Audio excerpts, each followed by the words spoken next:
안녕하세요. DJ 선아입니다. 오늘의 사연 시작해 보겠습니다. 안녕하세요.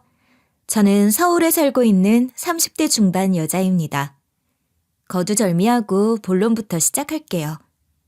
저는 카페 바리스타로 일을 했고 제 남편은 단역과 조연을 전전하는 무명 배우였어요.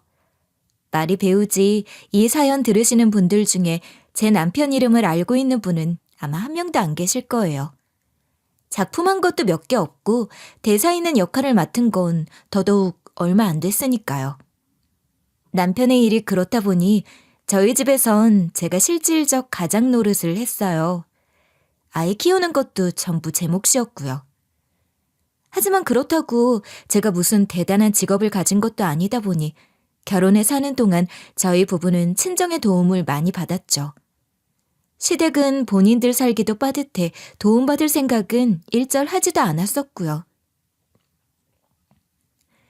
저희 친정에선 같이 장 보러 갈 때마다 우리 식구 장 본 것까지 같이 계산해주고 돈이 필요하면 급전도 그냥 주시기도 하고 전세 자금도 주시고 여러모로 도움을 많이 주셨어요. 그래서 항상 남편은 저희 부모님 앞에선 늘 한없이 작아지곤 했었죠. 그러다 결혼한 지 3년쯤 됐을 무렵 아빠가 돌아가시고 곧이어 엄마까지 병원 신세를 지시게 되면서 저희 부부도 경제적으로 힘들어지기 시작했어요. 하나 있는 남동생은 미국으로 유학을 가 박사과정에 있는 터라 한국에 완전히 와 있기 어려워 제가 엄마 병간호까지 다 책임질 수밖에 없었어요. 그러다 보니 경제적으로는 점점 더 공공해져 가게 됐고 그러면서 자연스레 싸움도 잦아지기 시작했죠. 어느 날 남편이 저를 붙잡고는 정색을 하고 말하더라고요. 장모님 병간호도 물론 중요하지. 너무 중요하지. 그게 안 중요하단 말이 아니야. 당신 마음도 알고. 근데 솔직히 까놓고 얘기해보자고. 우리도 먹고 살아야 되잖아. 이제 아버님도 안 계시고 어디 기댈 곳도 없는데 너도 일이고 뭐고 뒤로 다 제쳐두고 장모님 간호에만 매달리는 건 그건 좀 아니지 않아?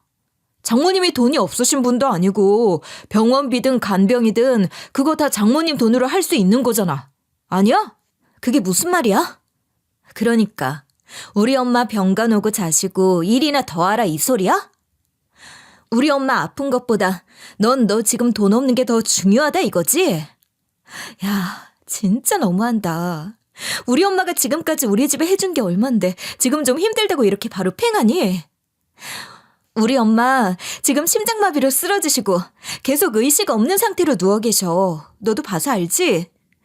우리 엄마 의식 있고 말씀하실 수 있으셨으면 당연히 본인 돈 쓰라고 하셨을 거야. 아마 우리 걱정부터 하셨을걸? 너희도 힘든데 뭐하러 너희 돈 썼냐고. 간호는 뭐하러 그렇게 직접 다 하고 있냐고. 우리 걱정부터 하셨을 거라고. 근데 엄마가 쓰러진 마당에 그게 뭐가 중요한데 대체? 지금까지 우리 아빠가 도와주고 우리 엄마가 보태준 게 얼만데. 아빠 돌아가시고 엄마 아프다고 이러니까 어떻게 이렇게 입을 싹 닦을 수가 있냐? 어? 그렇게 돈이 궁하거든 당신이 나가서 벌어와. 재능도 뭣도 없는 연기한답시고 당신이 우리 결혼 생활 동안 제대로 된 돈이나 한번 벌어본 적 있어? 제 말에 열이 받았는지 남편도 발끈하더라고요. 너야말로 지금까지 속으로 그런 생각하면서 살았어? 내가 오디션 보러 뛰어다니고 정신없이 살았던 건 안 보여? 언제는 당신 하고 싶은 거 다 해. 난 당신 대배우 될 날까지 든든하게 서포트할게. 당신은 하고 싶은 연기 실컷 해. 그래놓고선 이제 와서 뭐? 재능도 뭣도 없어. 내가 되도 않는 연기한다고? 당신이야말로 말을 그따위로밖에 못하냐? 당신도 날 그따위로밖에 생각을 안 하는데 밖에 나가서 누가 내 연기를 봐주고 나를 믿어주겠어. 뭐 잘나가는 배우들이 처음부터 유명하고 인기 많고 잘나가는 것 같지? 요즘 잘나가는 배우들 그 누구냐 뭐 김성균이니 진성균이 그런 배우들이 어디 처음부터 유행했는 줄 알아? 걔네도 다 무명 길었어. 그래도 가족들이 든든하게 믿어주고 지지해주고 참아주고 견뎌주고 그러다 보니까 서서히 경력 쌓아서 유명해진 거지. 그리고 내가 명색이 연기하는 사람인데 어떻게 다른 일을 하냐? 그래. 나도 처음엔 당신 믿었지. 믿어줬지. 우리 처음 만났을 때 당신 하는 말만 듣고 난 당신이 진짜 연기에 열정도 있고 열심히 하는 사람인 줄 알았거든. 입만 살았지 아주 그냥. 근데 뭐 김성균? 진성규? 아이고 퍽이나. 그 사람들이 당신처럼 그렇게 탱자탱자 놀기만 하고 살았는 줄 알아? 그 배우들은 자기한테 아무도 역할 안 줄 때도 뭐라도 했을걸? 연기가 너무 하고 싶어서 연극이라도 하고 오디션이라도 열심히 보고 다녔을 거라고. TV 보니까 오늘 잘 나가는 배우들은 오디션을 무슨 100번, 1000번도 떨어졌다더라. 근데 당신? 뭐 한 10번은 오디션 봤나 지금까지? 당신 아침 드라마 겨우 들어간 것도 아는 사람 통해서 백 써서 1000만 원만 뇌물로 주면 붙을 수 있대서 그것까지 우리 아빠가 해주지 않았어? 연기하면서 이삿짐 나르고 식당에서 설거지하고 그러면서 배우하는 사람들 천지야. 너만 무슨 숭고한 연기하는 척 좀 하지 마. 솔직히 네 연기 되게 구려. 완전 발연기라고. 아냐? 심지어 열심히도 안 하잖아. 근데 뭔 허파에 바람만 들어가지고 되도 않는 소리나 하고 있어 진짜. 제 말에 남편은 화가 나 울그락불그락 했지만 제가 너무 전곡을 찔러버려 할 말을 잃은 듯 했죠. 사실 그동안 저는 정말 남편을 열심히 밀어줬던 아내였어요. 솔직히 가슴에 손을 얹고 한번 생각을 해봐. 내가 뭐 그동안 당신한테 뭐 못해준 거 있어? 처음엔 당신 연기에 집중하라고 돈은 내가 벌겠다고 했지. 그래, 나도 당신 믿었고 믿어주고 싶었으니까. 근데 사람이 좀 양심이 있어봐. 그것도 하루 이틀 일이지. 내리 7년을 진짜 팽팽 놀면서 그동안 작품한 게 몇 개나 있는데 오디션이나 제대로 보러 다녔어? 이 핑계에 저 핑계 대면서 폰만 잡았지 뭐 하나 제대로 맘먹고 해본 적이나 있어? 근데 그 와중에 당신이 우리 엄마 병간호 한다고 지랄을 해? 야, 진짜 양심이 좀 있어 사람이 제발 좀. 뭐? 양심? 그럼 넌 지금까지 마음에도 없는 소리 하면서 어떻게 살았냐? 속으로 저 인간 돈은 안 벌어오나 그놈의 연기 언제 때려치나 그 생각하면서 살았다 이거잖아 지금. 야, 나 또 그런 줄은 몰랐네. 그래서 어떻게 참고 살았어? 왜? 처음부터 그런 생각이었던 거 아니냐? 비아냥대지 마. 내가 지금까지 당신 밀어준 것만으로도 당신은 고마워해야 돼. 그리고 난 진짜 당신이 연기하면서 행복하게 살길 바랬어. 근데 지금 당신 꼴을 봐. 허영만 가득해서는. 사람이 밀어주고 믿어줄 때 잘했어야지. 그래, 내가 미안하다. 내가 죽을 죄를 지었다. 죽을 죄를 지었어. 내가 죽일 놈이다. 죽일 놈이야. 그렇게 대판 싸우고 난 뒤 남편은 이를 갈면서 한 일주일간 말도 않더니 어느 날 갑자기 무슨 결심이 섰는지 제게 배우를 잠시 접어두고 다른 일을 해보겠다고 하더라고요. 그렇게 남편은 드라마를 같이 했던 지인의 소개로 매니저 일을 시작하게 됐어요. 뭐야 갑자기? 무슨 결심이 섰어 그래? 그렇게 죽어라 우기더니. 결심은 뭐 당신 말대로 뭔 대단한 배우든 못 되는 판에 돈이라도 열심히 벌어야지. 좀 비꼬지 좀 마. 내가 뭐 당신 잘 나가는 주연 배우 되길 바란 적 있어? 그냥 그게 당신이 하고 싶은 일이니까 하고 싶은 거 하면서 즐겁게 살라고 했지. 당신한테 그 말 좀 했기로서니 지금까지 내가 해준 거, 밀어주고 도와준 거 다 지워버리고서 나 때문에 포기한 척 하지 마. 그래, 당신이 맞다. 당신 말이 맞아. 내 부족이지. 내 잘못이고. 전부터 나한테 매니저 해보라던 형 소개로 시작한 건데 단역 전전하는 것보단 훨씬 돈도 많이 벌 거고 나도 장모님 입원비 보탤게. 당신 맨날 간호하느라 고생하는데 당신 말대로 나도 양심이 있지. 가만히 있을 순 없잖아. 같이 잘해보자. 진심이야? 갑자기 왜 태도가 달라졌어? 무슨 꿍꿍이 있는 거 아니지? 진심이야. 나 좀 믿어봐라. 나도 진지하게 생각해보고 결정한 거야. 나도 당신 덕 본 거 당연히 알지. 그러니까 장모님 아프실 때 잘해야겠다는 생각도 들고. 나 그렇게까지 나쁜 놈은 아니다. 아유, 그래. 하여간 잘 생각했어. 지금 비록 힘들지만 어떻게든 힘내서 다시 잘해보자고. 그러다 보면 어떻게든 또 길이 나고 운이 트이고 그러겠지. 잠시 상황이 어려워져 싸우긴 했지만 그래도 가족은 가족이다 싶었고 전 열심히 엄마 간호를 했어요. 남편이 돈을 벌면서 저도 좀 마음을 놓고 엄마 간호에 집중할 수 있게 됐죠. 다행히 엄마도 조금 회복이 돼 제 말을 알아들으실 수는 있을 정도가 되셨어요. 그렇게 모든 게 잘 풀릴 거라고 앞으로는 점점 나아질 일만 남았다고 생각했을 때 갑작스럽게 엄마가 돌아가시고 말았어요. 엄마는 본인의 마지막을 직감이라도 하신 듯 아빠 먼저 만나러 갈 테니 너희는 나중에 천천히 오라고 유언 같은 말을 남기고 제 곁을 떠나셨죠. 그리고 그렇게 엄마가 돌아가시고 나자 생전 부모님이 남겨두신 유언장에 따라 유산을 나누게 됐어요. 부모님이 갖고 계시던 집과 건물, 저금해둔 돈 등등을 남동생과 제가 나눠 갖게 됐죠. 제 몫으로 남겨진 돈은 거의 20억에 달하는 거금이었습니다. 이 돈을 어떻게 할지를 두고 저는 남편과 상의를 하기 시작했어요. 야, 우리 장모님 진짜 큰손은 큰손이셔. 당신한테 현금으로 20억이 딱 오네. 와, 이걸 다 어떻게 쓰지? 일단 이사부터 가고 차도 한 대 뽑고 카페를 차릴까? 당신 바리스타 일하면서 경력 쌓았고 경험도 많잖아. 당신이 카페하고 나도 가끔 들리기도 하고 혹시 뭐 내가 배우하다 인터뷰라도 하게 돼봐. 그럼 홍보도 하고 좋잖아. 어때 당신 생각은? 야, 20억이 생기면 뭐 할까? 이런 거 로또 당첨되는 상상할 때는 해본 건데 이게 현실이 되네. 그래 뭐 이사, 카페 그것도 다 괜찮긴 한데 요샌 카페 덜컥 차렸다가 금방 문 닫고 망하는 데도 많다더라. 너무 섣부르게 서두르지 말자고. 일단 이사는 좀 미뤄두고 우리 전셋집 이거부터 매매로 사자. 집주인이 전부터 살 생각 없냐고 물었었는데 잘 됐지 뭐. 그리고 나머지는 당장 쓰지 말고 일단 저축해두자. 지금 당장 돈 못 쓴다고 없어지는 것도 아닌데 뭐 그렇게까지 급하게 어디다 쓸지부터 생각할 거 없잖아. 미쳤어? 그래도 이렇게 큰 돈이 들어왔는데 그냥 그걸 묵혀두자고? 어떻게든 투자를 해서 불릴 생각을 해야지. 그거 낭비야 낭비. 잘 굴리기만 해도 그거 얼마가 더 늘어날지도 모르는데 바보같이 그걸 통장에다가만 넣어두자고? 은행 좋은 일만 시키는 거지 그게. 진정 좀 해봐. 투자해서 불려보자 하다가 그 돈 홀랑 다 날리는 사람들 나 여러 봤어. 우리 예린이도 아직은 5살이지만 이제 좀만 있어봐. 금방 학교 들어가고 할 텐데 그럼 돈이 좀 들겠어?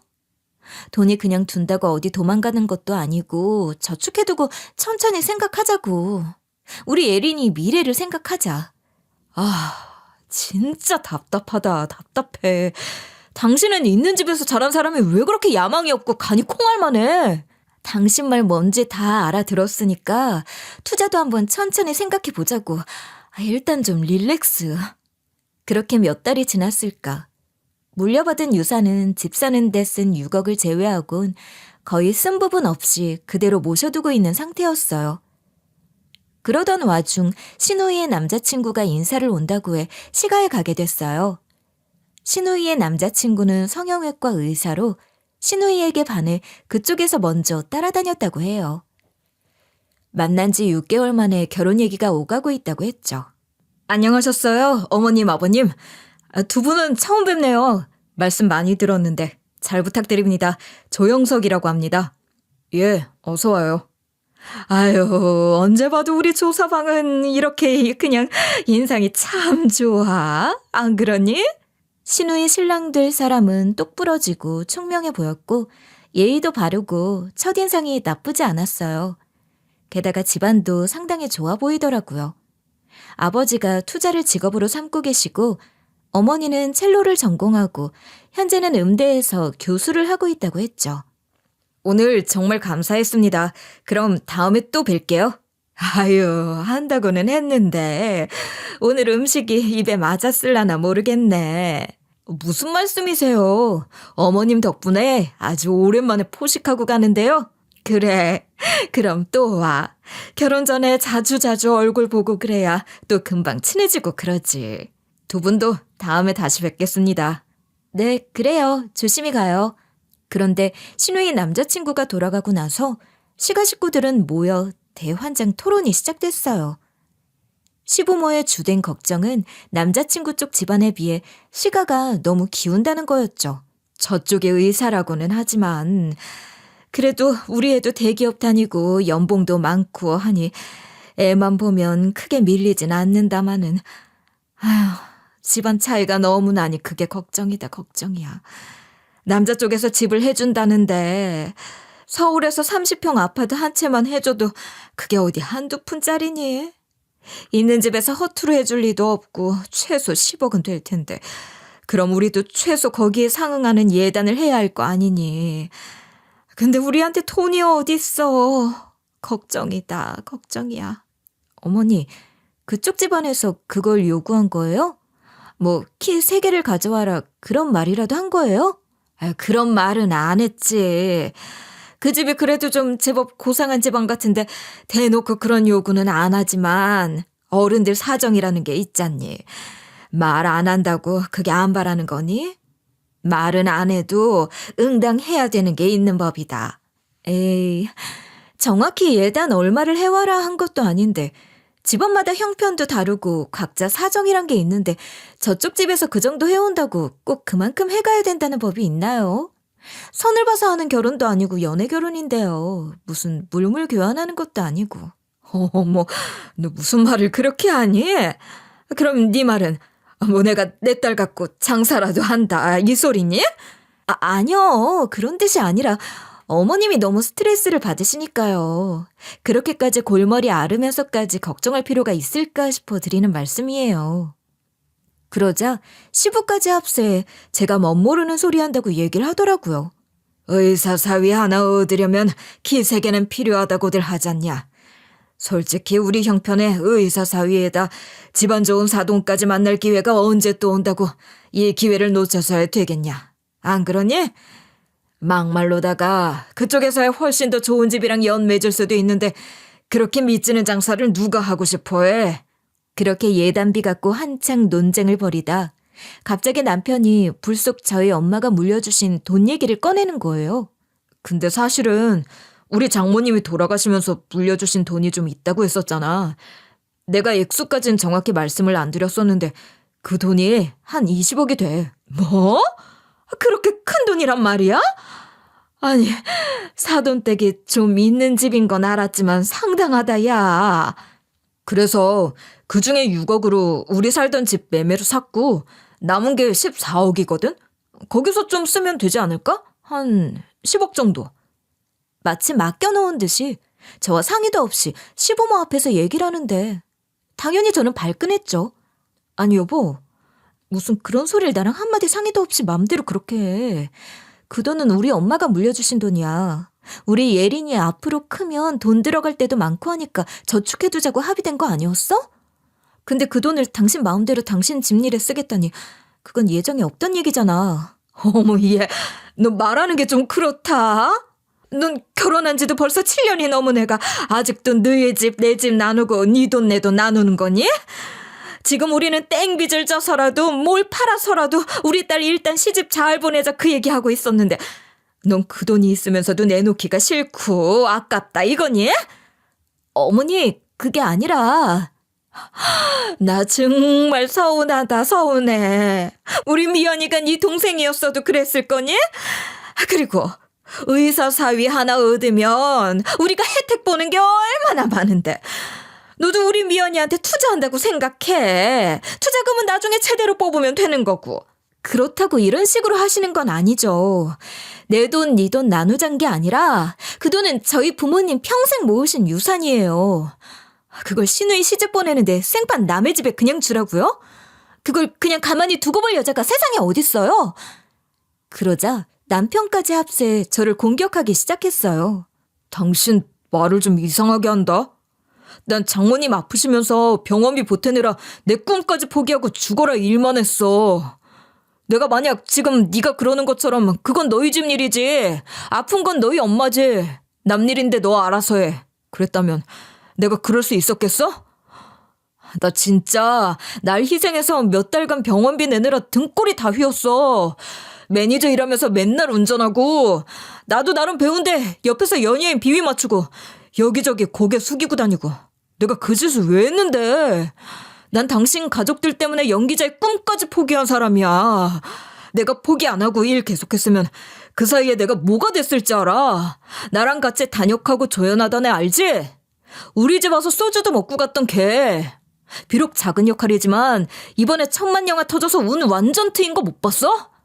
걔랑 나랑 달랐을 게 뭐 있는데. 내가 배우 포기 안 했으면 그 역할에 내가 들어갔을지 누가 알아. 그게 내가 안 됐을 거란 보장이 있어? 내가 배우로 이름 날리고 연기 인생 2막 시작할 기회였을 수도 있어. 근데 난 오디션까지 포기했어. 왜? 장모님 병원비 내야 하니까. 당신은 간호하고 난 돈 벌어내고. 우리가 결혼한 지 뭐 하루 이틀 됐어? 너랑 나랑 연애 결혼까지 합치면 자그마치 10년이야 10년. 그럼 적어도 나한테는 반은 권리가 있다고 생각해 난. 내 말 틀렸어? 20억 받았지? 그럼 내 몫 10억으로 난 내 동생 예단비 내고 싶어. 10억짜리 집을 해준다면 얘도 10억은 해가야 애가 무시 안 당하고 살지. 솔직히 나 돈 없다고 니네 부모님도 나 은근하게 무시했었잖아. 우리 미연이는 그런 일 안 당해야지. 안 그래? 아주 논리 타당한 척하는 말에 기가 막히더군요. 얼핏 그럴싸하게 들릴지 모르지만 일단 하나하나 반박하자면 앞뒤 안 맞는 것 투성이었어요. 전 남편 말에 반박해 하나하나씩 따져나가기 시작했습니다. 당신이 지금 한 말들 하나도 말도 안 되는 논리지만 설사 만에 하나라도 당신한테 그 돈을 반으로 나눌 권리가 있다고 한들 일단 당신이랑 나랑 같이 사는 집값으로 6억이 나갔는데 그건 쏙 빼놓고 20억을 반으로 쪼개서 10억을 가져가겠다? 그건 계산이 맞는다고 생각해? 그 집은 어차피 당신 명이잖아. 어차피 당신 이름으로 된 거고 법적으로 당신 거라고 인정되는 건데 그걸 치면 안 되지. 당신 몫 10억에서 6억을 당신은 그 집에 쓴 거지. 기가 찬다, 기가 차. 그럼 넌 뭐 그 집에 안 사니? 그 집엔 나 혼자 살아? 네가 지난 7년 동안 먹고 자고 싸고 살았던 집 아니야? 그리고 내가 진짜 치사해서 이런 말까진 안 하려고 했는데 당신 말대로 우리 연애 3년에 결혼 7년. 그동안 우리 같이 보낸 동안 당신이 쓴 돈이 얼마나 돼? 당신 돈 한 푼 못 버는 동안 그 비용을 누가 다 감당했는데? 그 10년 세월에 우리 집에서 보태주고 내가 지원해준 돈이 대체 다 얼만데 지금 당신은 고작 병원비 몇 달 갖고 생색이야? 제가 그렇게 따지고 들기 시작하자 시모가 버럭 화를 내더군요. 야, 너 지금 말하는 거 듣자 하니 너 맨날 이런 식으로 내 아들 잡았니? 너 기억 안 나니? 어머니, 저는요 성일 씨가 예술가 기질이 있어서 좋아요. 성일 씨 연기하는 거 보고 제가 한눈에 반했잖아요. 너 나한테 그러지 않았니? 그럴 땐 언제고 내 아들이 연극하고 그럴 때 너 팬이랍시고 따라다니고 그러지 않았어? 우리 애 연극하던 시절에 얘 좋다고 따라다니던 여자애들이 몇이나 됐는 줄 아니? 얘만 좋다고 오빠 하면서 따라다닌 애들이 한 트럭인데 한 트럭은. 근데 그런 애들 다 뿌리치고 너를 선택했으면 우리 애를 팍팍 밀어주겠다는 마음의 준비가 돼 있어야 정상 아니야? 근데 애를 얼마나 잡아댔을지 내가 훤히 보인다, 훤히 보여. 그저 자기 집에 돈 좀 있다고 남자기를 팍팍 죽이고 말이야. 그렇게 지 마누라부터도 기를 죽이는데 남자가 어디 가서 힘이나 쓰겠어? 그 소리에 더 기가 막혔습니다. 저도 더는 예의 지키기 어려웠죠. 어머니, 말씀 그렇게 하시는 거 아니죠? 지금까지 이 사람 밀어준 게 누군데요? 이 사람 일하는 거 어머니 제대로 보신 적은 있으세요? 20대 초반 그 어린 시절엔 네, 좀 반짝했었죠. 근데 대학로 한번 가보세요. 연극판에 얼굴 좀 반반하면 그 정도 인기? 일도 아니에요. 다들 아이돌같이 팬 몰고 다녀요. 근데 그걸로 연기가 되나요? 프로 배우가 고작 그 정도로 되는 줄 아세요? 제가 혼자 일에 애 키우면서 벌어먹였으면 저도 양심이 있으면 열심히 오디션이라도 보고 주어진 일이라도 열심히 해야죠. 근데 저 인간 어떤지 아세요? 그저 겉으로 번지르르한 것만 좋아서 뭐는 이래서 못하고 어떤 건 저래서 못하고 가오상한다고 오디션도 골라다녀. 아는 사람 누가 나오는 건 걔보다 역할이 작아서 하기 싫다. 어느 감독이 하는 건 현장이 힘들어 굳이 하기 싫다. 그래서 겨우겨우 아침 드라마 하나 뇌물 먹여서 캐스팅 시켜줬어요. 누가 해줬는데요? 그 돈은? 당연히 저희 친정에서 해줬죠.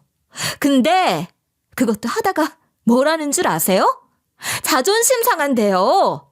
배우가 급이 있는데 아침 드라마 이미지 박히면 다양한 역할 못하고 장름을 못한대요. 아주 웃기죠. 그래서 뭐 돈이나 벌어온 적 있는 줄 아세요? 출연료 해봤자 겨우 코딱지만큼 나오는 거. 분유값도 못해요. 지 용돈이나 하지. 저희 집 생활비 전부 제가 벌었었고 저희 부모님이 대주셔서 살았어요. 근데 지금 어머니 저한테 기죽인 데 타령하세요? 고슴도치도 지 자식은 예쁘다고 아무리 자기 자식 소중하다지만 객관화는 좀 하세요.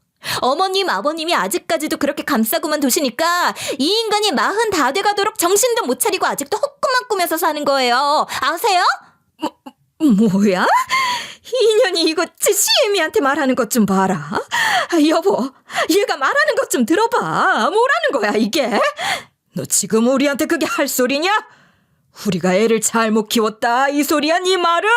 난 우리 애 믿는다. 우리 애라서가 아니라 얘가 어릴 때부터 얼마나 영재 소리를 들었는데 길에 데리고 나가면 사람들이 다 몰려와서 사진 한번 찍자고 난리였다 난리였어. 이 인물에 이 키에 안 뜨면 그게 정상이니? 사람이 다 때가 있는 법이다. 지금 좀 안 된다고 얘가 평생을 안 돼? 그 판이라는 게 원래 안 되다가도 한 방에 뜨고 그러는 거야. 뭘 알고나 얘기해? 그놈의 한 방 진짜 단체로 뭐. 이 사람도 한 방에 뜰 생각만 하니까 지금껏 이러고 사는 거 아니에요. 남들처럼 바닥부터 제대로 기어서 연기 경력 쌓고 연기력도 쌓고 인맥도 쌓고 그렇게 해도 겨우 될까 말까 하는 판이에요. 어머니 거기 가요. 그리고 아무리 어머니 아들이라지만 이 인물? 키? 아유, 하나도 잘난 거 없으세요. 어머니는 TV도 안 보세요? 이 얼굴보다 잘난 인간들이 널리고 널렸어요. 그래도 못 드는 사람들이 한 트럭이에요.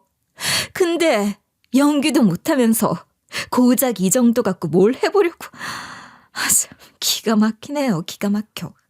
제가 전곡을 찔렀더니 시부모는 뭐라 반박도 못하고 저더러 기센 년이 지 남편도 모자라 시부모까지 잡게 생겼다면서 아주 뒷목 잡고 난리 부르스를 떨어대더군요.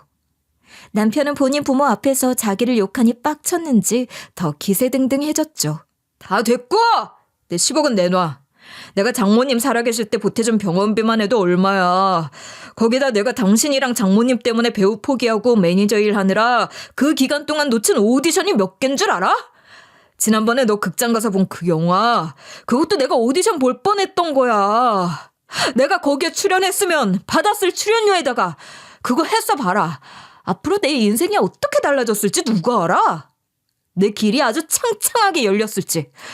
그걸로 운트여서 이름 알리고 배우로서 잘 나가기 시작했으면 내가 벌어올 돈이 얼마가 됐을 줄 알고. 10억?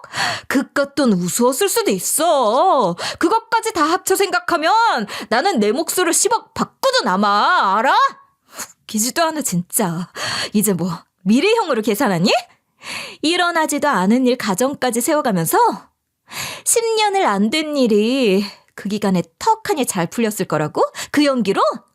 그 사람들은 뭐 그럼 그때 놀았겠니? 너 잘 되라고 다 피해줬겠니? 말이 되는 소리를 해.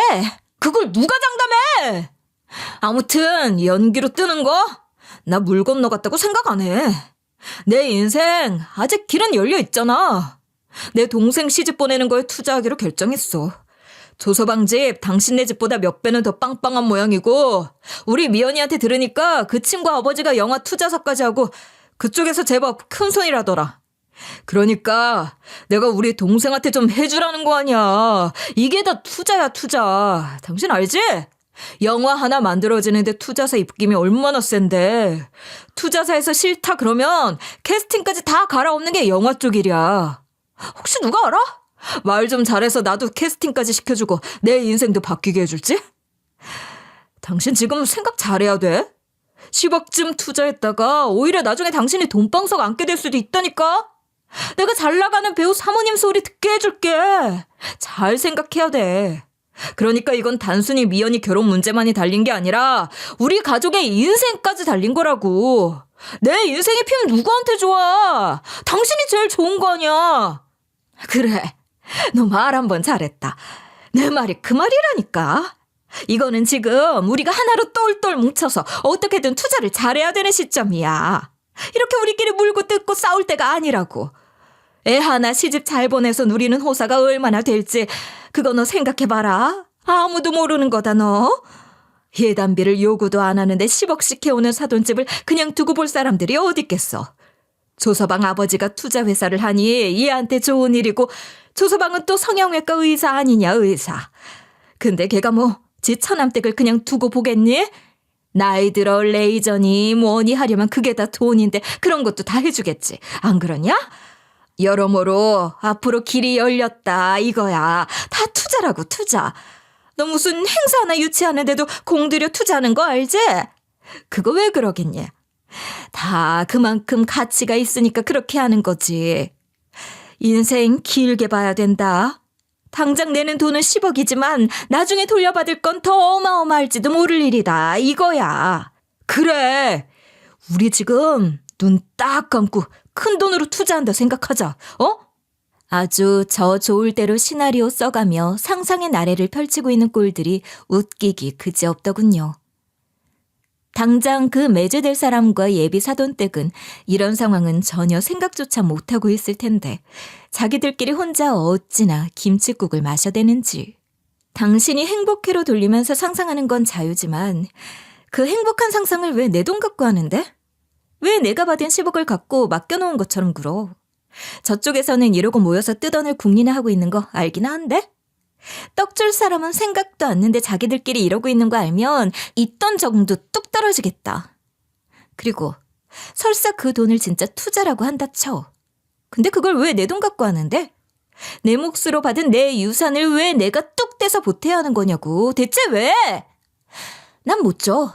절대 못 주니까 10억을 빚을 내서 하든 우린 돈 없는 집이니 이해하라고 하고 결혼을 하든 그것도 아님 그냥 파혼을 시키든 알아서 해. 그러자 셋이서 아주 합심해 저에게 덤벼들더군요.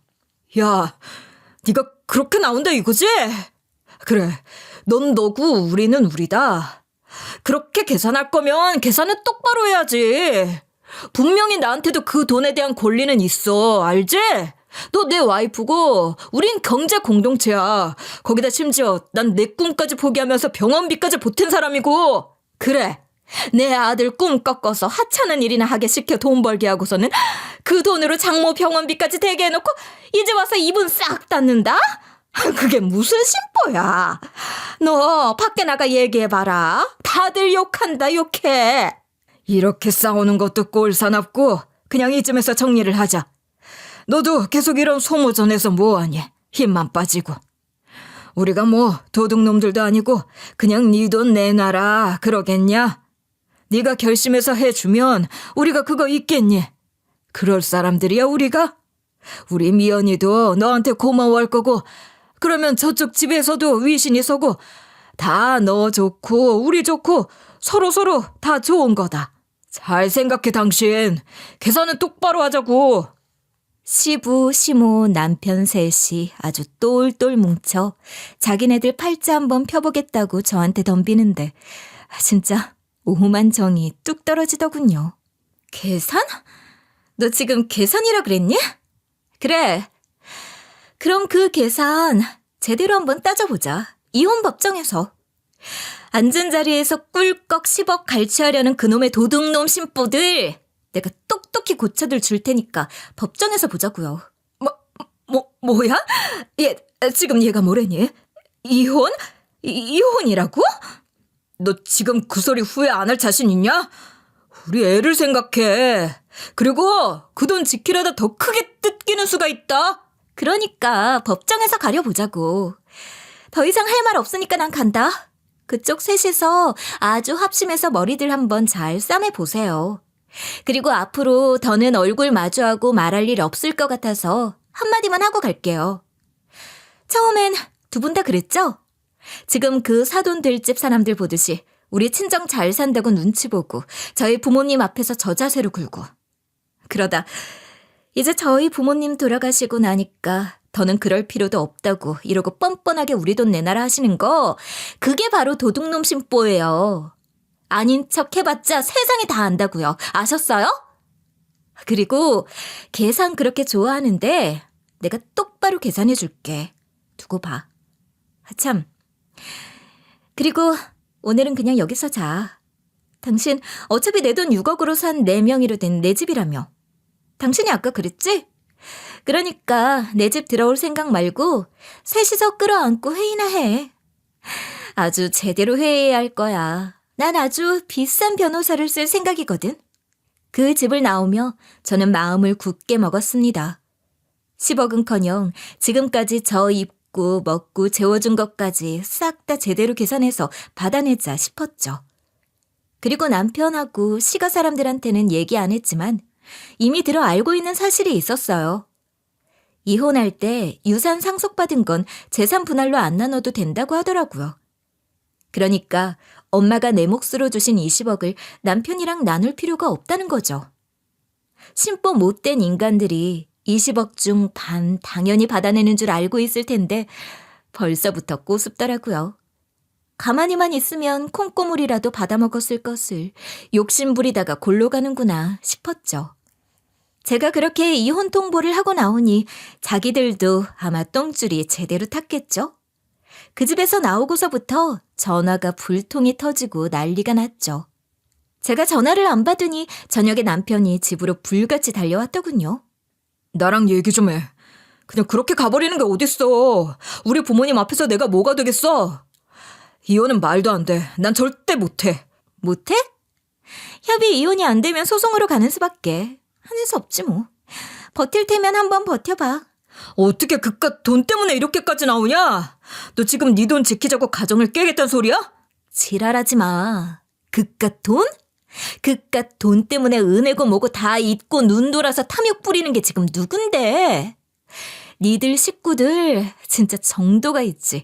뻔뻔해도 너무 뻔뻔한 거 아니냐? 니들 그렇게 탐내던 돈 한 푼 못 받고 나가 떨어지게 해줄 테니까 두고 봐. 여보, 그러지 말고 한 번만 다시 생각해줘. 어?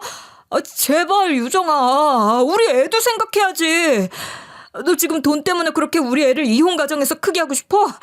그게 진짜 우리 애를 생각한다는 사람이 할 태도야? 웃기지 마. 애를 생각한다는 사람이 애 기저귀 한 번을 갈아줄 줄을 몰라? 허튼 수작 부리지 말고 당신이 뭔 소리 하든 이제 안 통하니까 그냥 네 부모님 집에나 가. 배 이미 떠났다고요, 강성일 씨. 가보세요. 그렇게 전 이혼 소송을 시작했고 저쪽에선 이혼은 절대 못한다며 끝까지 버티고 버텼지만 결국 뭐 방법이 있겠어요. 전 지금까지 결혼해 사는 동안 제대로 된 생활비 한 번 벌어온 적이 없는 남편이 돌아가신 저희 부모님으로부터 받아간 돈들, 투자 명목으로 가져간 돈들과 지방 촬영이니 뭐니 다니느라 아이 양육에 제대로 참여한 적 없는 부분들, 불규칙한 경제활동의 불안정한 상황, 적합치 못한 양육자로서의 태도 등등을 모두 문제 삼았죠. 하지만 그 식구들은 제 부모님의 유산에 대해서도 끝까지 본인들이 권리를 주장하더군요. 내가 이번에 조사하면서 봤는데 부모한테 받은 유산도 재산 분할이 된다더라. 근데 우리한테 권리가 하나도 없다는 게 말이 돼? 대법원인지 어디 판례가 그렇다던데. 아유, 판례까지 찾아보고 공부를 많이 하셨네. 근데 상세하게는 안 보셨나 봐요? 상속받은 재산의 권리를 요구하려면 그 돈을 배우자가 같이 잘 유지하고 협력해서 지켜냈어야죠. 근데 저 인간이 우리 엄마가 남겨주신 재산 지키려고 한 게 뭐가 있어요? 뺏어가려고만 했지. 근데 그 판례에 해당이 되겠어요? 안 되겠어요? 생각을 한번 해보세요. 저희 집에 대한 권리 역시 재산 형성 기여도에 있어서 소득활동, 가사노동, 양육 등 어느 하나 제대로 된 기여를 한 적이 없어 그 역시 인정이 되지 않았고요. 모든 요소들을 전부 철저히 따져서 저는 내 집과 유산, 양육권 모두 지키면서 무사히 이혼에 성공했어요. 이혼 재판이 모두 끝나고 나서 뒤늦게 법원 앞에서 전 남편과 전 시부모는 저를 붙잡고 늘어지더군요. 아가야, 너 그동안 우리 때문에 속 많이 상했을 텐데 이렇게 끝낼 거냐 정말? 우리가 그래도 한 식구로 지낸 세월이 얼만데. 유정아, 너 아니면 우리는 이제 아주 끝이다. 너 없이 우리가 예단비를 무슨 수로 마련을 하니? 그렇게 기어이 다 가져갔어야 속이 시원하니? 돈도 많은 애가? 우린 이제 왜 우리 미연이 시집도 다 보냈다. 애가 아주 울고불고 난리가 났어. 집이 이렇게 못나서 잘난 남자를 만나도 결혼을 못 시키니 내가 한이 돼서 딱 죽겠어. 그래서 저더러 어쩌라고요? 그러게 있을 때 잘하시지 그러셨어요. 호의가 계속되면 그게 권리인 줄 안다고. 과분한 복 받을 때 귀한 줄 아셨어야죠. 가만히나 계셨으면 콩고물이나 주워 먹고 호사 누리며 사셨을 것을. 그러게 욕심을 부리다가 이제 양쪽을 다 놓치시네요. 바보같이. 이게 진짜 끝이야? 당신 언제부터 그렇게 매정한 사람이었어? 우리가 같이 해온 세월이 자그마치 10년이야 10년. 우리 사이엔 우리 애까지 있다고. 근데 어떻게 그 10년의 세월을 돈 10억 때문에 무자르듯 자를 수가 있어? 진짜 이렇게 끝이라고? 우리 인연이 이깟 법으로 끝나는 그런 인연이야?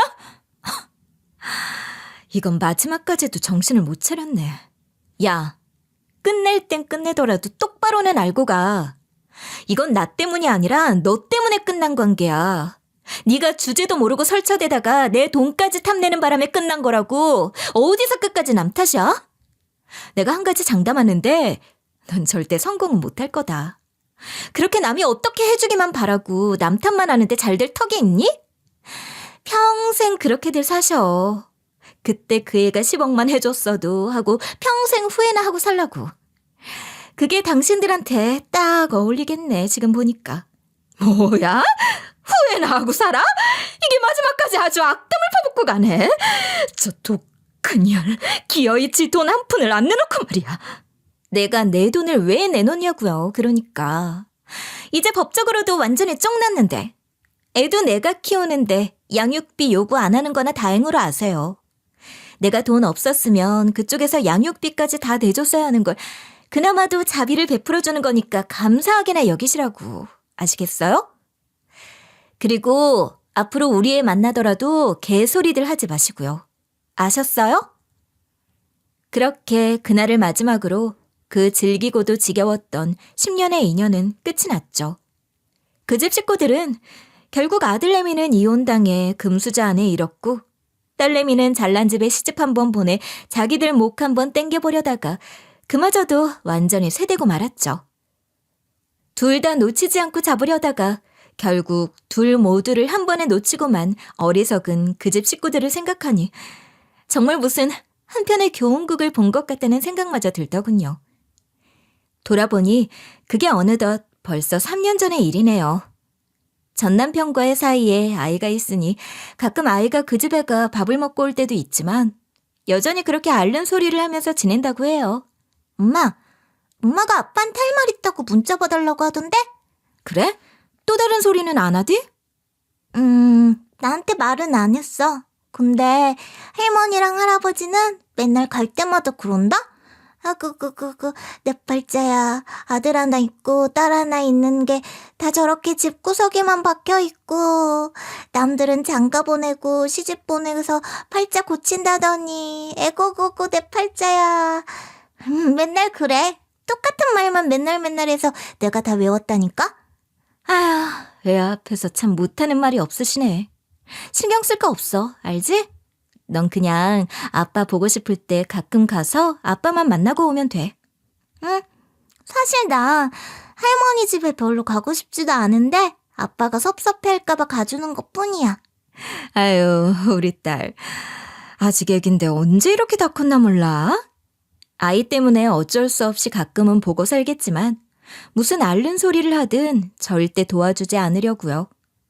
10년을 빈 독에 쌀 퍼붓듯 도와주고 살았는데 어차피 고마운 줄도 모르고 당연한 듯 더 뜯어내려고만 하는 사람들에게 두 번 다시는 더 호구처럼 당하고 살지 않을 생각입니다. 저는 부모님께 물려받은 돈, 저희 딸과 미래를 위해 저축해두고 고민 끝에 카페 하나를 내 열심히 일하며 살고 있어요. 소송까지 해가며 지켜낸 유산이다 보니 더 의미 있게 쓰고 싶기도 했고, 또 좋은 부모님 만나 편하게 살며 얻은 돈이니 어려운 사람들 위해 꾸준히 기부도 하고 있습니다. 비록 이제 한부모 가정이 됐지만 전 이게 실패라고는 생각하지 않아요. 저희 딸에게 더 좋은 귀감이 되기 위해 당당하고 멋진 엄마로 살아가고 싶어요. 혼자 아이를 키우겠지만 아빠와 함께 있을 때보다 더 행복한 아이로, 그리고 무엇보다 세상에 베풀 줄 알고 감사할 줄 아는 아이로 키우고 싶습니다. 이 사연을 보내면서 새삼 다시 한번 다짐해보며 지금까지 들어주셔서 감사합니다.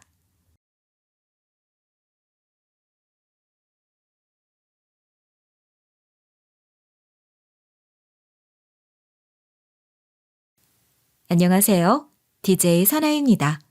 오늘의 사연 시작해보겠습니다. 안녕하세요. 저는 내 아이를 키우고 있는 대한민국의 평범한 여자입니다. 여러분, 가끔 그런 생각 안 드세요?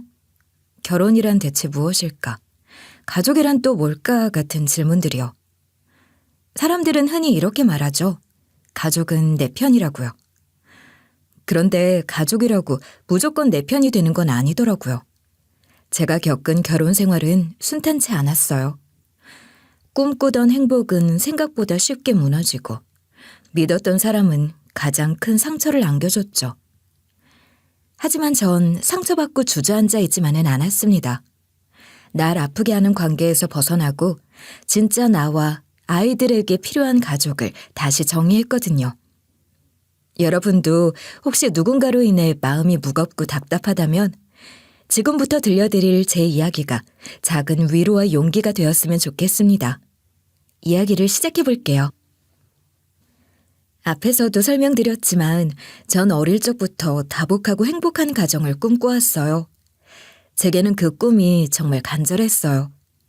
어릴 적부터 저희 집은 맞벌이 가정이었고 부모님께서는 항상 바쁘셨거든요. 그런 가정 환경 속에서 전 늘 외로움을 느끼며 자랐어요. 집안은 항상 조용했는데 그 적막함이 어린 마음에 꽤 무겁게 다가왔던 것 같아요. 전 늘 혼자였고 그런 시간이 너무 많았어요. 어릴 적부터 형제자매가 있는 친구들이 정말 부럽더라고요. 친구들과 놀다가도 집으로 돌아오는 길에는 어김없이 마음이 허전했어요. 친구들은 형제들과 놀고 싸우면서도 결국에는 서로 의지하며 크는 모습이 너무 좋아 보였거든요. 형제들과 티격태격하면서도 가족이 주는 따뜻함을 느끼는 친구들을 보면 전 어쩔 수 없이 제 외로운 현실을 떠올리곤 했어요. 친구들에게 부러움을 표시하면 친구들은 동생이 너무 귀찮게 군다며 넌 혼자라서 좋겠다라고 했지만 저는 혼자 있는 게 좋기는커녕 정말 외로웠어요. 그 마음을 부모님께 말해본 적이 있어요. 그 당시에 저는 정말 진지했거든요. 어린 마음에 형제가 생기면 제 외로움이 조금이라도 나아질 거라고 기대했던 거예요. 그래서 부모님께 용기를 내서 이야기를 꺼냈죠. 엄마, 아빠, 나 동생 낳아주면 안 돼요? 친구들은 다 형제 있던데. 아, 예. 엄마 아빠 회사 다니느라 바빠서 너도 제대로 못 챙기는데 무슨 동생이야. 맞아. 우리 딸이 혼자서도 잘 크니까 엄마 아빠가 얼마나 고마운지 알아? 동생 생기면 너 더 힘들어. 아니야, 나 안 힘들어. 내가 잘 챙길 수 있으니까 동생 낳아주세요. 우리 딸, 엄마도 그 마음 알아. 너 혼자라서 가끔 심심하고 외롭지? 그런데 엄마 아빠가 바빠서 지금은 힘들단다. 엄마, 바빠도 동생이 있으면 제가 같이 놀아줄 수 있잖아요. 혼자 있는 게 너무 힘들어요. 그래도 동생 생기면 네가 지금보다 더 책임질 일도 많아질 텐데 괜찮겠어? 동생 울면 네가 봐줘야 하고 양보도 많이 해야 할 텐데? 네, 제가 다 잘할 수 있어요. 책임질게요. 우리 딸이 참 착하고 속 깊은 거 엄마 아빠도 잘 알아. 근데 동생을 키운다는 게 생각보다 훨씬 어렵단다. 우리 딸도 지금 엄마 아빠가 더 많이 신경 써줘야 하는데 그걸 잘 못하고 있잖아. 그래도 우리 딸이 외로운 건 엄마 아빠도 안다. 그래서 아빠가 시간 날 때 더 많이 놀아주려고 하는 거야. 근데 아빠도 맨날 바쁘잖아요. 그래서 더 그런 거예요. 우리 딸, 엄마가 약속할게. 앞으로 너 외롭지 않게 더 많이 신경 쓸게. 그리고 동생은 조금 더 생각해보자, 응? 그 이후로는 부모님께 다시는 그런 말을 꺼내지 않았어요. 어차피 대답은 같을 것 같았거든요. 부모님이 마지막에 미안해하며 절 달래주는 모습을 보니 동생이 필요하다고 다시 말하는 게 왠지 더 조심스러워졌어요. 사실 어리지만 저도 부모님이 얼마나 바쁘고 힘든지 느껴졌거든요. 제가 그런 이야기를 꺼내는 게 부모님께 부담이 될까봐 그저 속으로만 생각하게 되었던 것 같아요.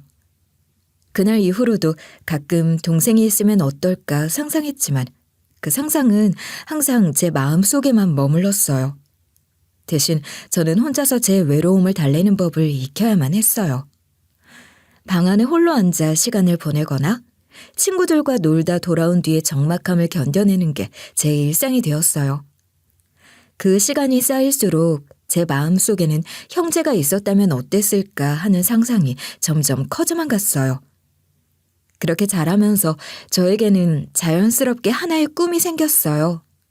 제가 결혼을 하고 아이를 낳으면 꼭 다복한 가정을 이루겠다는 꿈이었어요. 서로 사랑과 웃음이 가득한 집. 어떤 어려움이 와도 함께 해결하려고 노력하는 가족이 되는 건 말이죠. 어릴 적부터 가족이 많고 따뜻한 집을 꿈꿨던 전 성인이 되어서도 그 생각이 바뀌지 않았어요. 오히려 주변 사람들과 이야기를 나눌 때마다 제 확신은 점점 더 단단해졌죠. 하지만 제 친구들은 제 생각과는 완전히 반대였어요. 결혼에 대한 가치관도 그렇고 아이에 대한 생각도 저와는 많이 달랐거든요. 저는 가족의 소중함을 가장 중요하게 생각했지만 친구들은 꼭 그렇지 않더라고요. 난 결혼해도 애는 한 명만 낳을 거야. 요즘 시대에 애 키우는 게 얼마나 힘든데. 맞아. 솔직히 나랑 남편만 잘 살면 됐지. 꼭 애를 낳아야 하나 싶어. 요즘 딩크족도 많잖아. 난 생각이 좀 달라. 애를 많이 낳고 싶어. 가족이 많으면 얼마나 행복할까? 정말? 너 어렸을 때 외롭게 컸다고 그랬잖아. 그래서 그런가 봐. 맞아. 혼자 있으면 참 심심했거든. 그래서 내 가족은 꼭 북적북적하고 따뜻했으면 좋겠어. 그럼 네 남편도 같은 생각이어야겠네? 애 많이 낳자고 하면 도망가면 어떡해? 그러니까 나랑 비슷한 생각 가진 사람 만나야지. 그날 대화를 나누면서도 친구들과 제가 서로 생각이 다르다는 걸 많이 느꼈어요. 저는 제 어릴 적 경험 때문에 북적이고 따뜻한 가족이 얼마나 중요한지 알았거든요. 친구들에게는 그게 신기하게 보일 수도 있었겠지만 저한테는 간절한 바람이었어요. 저는 그저 제가 어릴 적 느꼈던 외로움을 제 아이들에게만큼은 물려주고 싶지 않았던 거예요. 그래서 결혼 상대를 고를 때도 이런 가치관이 정말 중요했어요. 제가 애를 많이 낳고 싶어 하는데 남편 될 사람이 이걸 이해하지 못하거나 반대하면 큰 문제가 될 거라는 생각이 들었거든요. 그러다가 지금의 남편을 만났을 때 전 정말 신기했어요. 우리가 서로를 알아갈수록 비슷한 점이 많다는 걸 느꼈고 특히 아이와 가정에 대한 생각이 같았거든요. 처음 남편과 이런 이야기를 나눴던 날이 아직도 생생하게 기억나요. 저희는 결혼 전부터 미래에 대해 솔직하게 대화를 나눌 수 있었고 그 덕분에 서로에 대한 확신이 생겼어요. 제가 꿈꾸는 가족은 애들 뛰어다니고 식탁엔 늘 웃음소리가 가득한 그런 집이에요. 전 아이들이 최소 3은 됐으면 좋겠어요. 저도 그래요. 사실 친구들은 다 딩크족 얘기하고 애는 한 명만 낳는다는데 전 애들이 많아서 북적이는 게 좋아요. 우와, 우리 진짜 잘 맞는 것 같은데요? 요즘은 애 많이 낳는 사람들 없어서 저 혼자 이런 생각하는 줄 알았거든요. 그렇게 저희는 서로의 가치관이 잘 맞는다는 확신을 가지고 결혼했어요. 결혼식 날은 정말 행복했어요. 드디어 제가 꿈꾸던 가족을 이룰 수 있을 거라는 기대가 가득했거든요. 남편도 저와 같은 생각을 하고 있다는 게 제게는 큰 위안이 됐어요. 저는 결혼 후에 아이를 낳고 북적이는 가정을 꾸리는 날들을 상상하며 설레었어요. 이렇게 애를 많이 낳고 싶어 했던 제가 결혼 후에 생각이 바뀔 줄은 정말 몰랐어요. 제가 결혼 전 생각했던 것과 실제 현실은 많이 달랐거든요. 이런 저의 생각에 영향을 준 게 바로 시어머니였어요. 결혼 초기부터 시어머니께서는 아이에 대한 이야기를 끊임없이 하셨어요. 애를 많이 낳아야 한다는 시어머니의 철학은 제가 결혼하자마자 바로 실천에 옮겨졌습니다. 결혼한 지 한 달도 채 안 됐을 때였어요. 그날 어머님께서 한약을 들고 오신 모습이 아직도 잊히지 않아요. 세아가 이거 바꿔라. 내가 한약방 가서 정성을 다해 지어온 거야. 이거 먹으면 애가 쑥쑥 잘 들어선다더라. 어머님, 저희 아직 결혼한 지 한 달밖에 안 됐는데요. 신혼 좀 즐기고 천천히 준비하려고 했어요. 뭘 신혼을 천천히 즐긴다는 거야. 그것보다 아이 낳는 게 제일 중요한 일이야. 괜히 미루다가 아이 못 낳는 부부들 얼마나 많은 줄 알아? 건강할 때 빨리 낳아야 나중에 덜 고생한다고. 물론 애를 낳는 건 좋은데요. 저희도 아직 준비가 안 돼서요. 계획을 세워서 조금 여유를 가지고 싶어요. 그 계획이란 게 말처럼 쉬운 줄 알아? 그러다가 나이만 먹고 후회하는 사람들 천지야. 내 말 잔소리처럼 들리겠지만 이게 다 너희를 위해 하는 말이야. 사실 그 순간부터 제 마음은 이미 거부감으로 가득했어요. 한 달도 안 된 신혼인데 아이를 서두르라는 게 저로선 너무 부담스러웠거든요. 하지만 시집 온 지 얼마 안 됐고 괜히 시어머니 심기를 거스르면 더 큰 갈등으로 번질까 봐 억지로 웃으며 받아들이는 수밖에 없었어요. 제가 아무리 단호한 성격이라도 그땐 신혼 초라 그럴 용기가 나지 않았거든요. 네, 알겠습니다. 잘 먹겠습니다. 그렇지. 어른 말 들으면 손해는 없어. 괜히 자다가도 떡이 생긴다는 말이 나온 게 아니야. 몸이 먼저 튼튼해야 건강한 아이를 낳을 수 있어. 꼭 챙겨 먹어라. 저는 시어머니가 주신 한약을 억지로 입안에 꾸역꾸역 먹었죠. 그런데 그 한약이 효과는 정말 좋았던 모양이에요. 결혼한 지 5년 만에 벌써 딸 셋을 낳았거든요. 아이들이 셋이나 된다는 건 정말 고되고 힘든 일이지만 저는 딸들이 너무 예뻤어요. 딸 셋이라는 사실이 전혀 부끄럽지 않았어요. 그런데 시어머님은 달랐어요. 셋째 딸을 낳고 시댁에 갔을 때도 어머님께서 절 타박하신 일이 지금도 생생히 기억이 난답니다. 제가 태어난 지 한 달 된 셋째 아이를 시댁에 데리고 갔던 그날. 그 자리에는 시누이들도 함께 있었는데요. 제가 시댁에 오자마자 시누이들은 절 다독이며 정말 따뜻하게 대해줬어요. 흔히 말해서 여자들은 시누이가 많은 집안을 무서워한다고 하는데 전 결혼 생활을 하면서 지금까지 단 한 번도 불편했던 적이 없어요. 그만큼 성격이 좋으신 분들이었어요. 시누이들은 애 낳느라 고생했다며 저를 다독이며 정말 따뜻하게 대해줬어요. 큰 시누이는 늘 차분하고 배려심이 깊은 분이라 제가 낯설지 않게 먼저 말을 걸어주셨고 둘째 시누이와 셋째 시누이는 유쾌하고 활달한 성격이라 분위기를 부드럽게 만들어주셨어요. 두 분 다 제가 셋째까지 낳느라 얼마나 고생했는지 안다며 위로와 격려를 아끼지 않았죠. 고생했어. 아우, 애기 진짜 예쁘다. 어머, 이 눈 좀 봐. 완전 올케 닮았네. 우리 올케 진짜 수고했어. 올케 주려고 미역국이랑 맛있는 거 많이 싸웠어. 올케 잡채 좋아한다고 해서 내가 많이 했다고? 형님들 항상 너무 신경 써주셔서 감사해요. 에이, 가족끼리 이 정도 가지고 뭘 고마워해.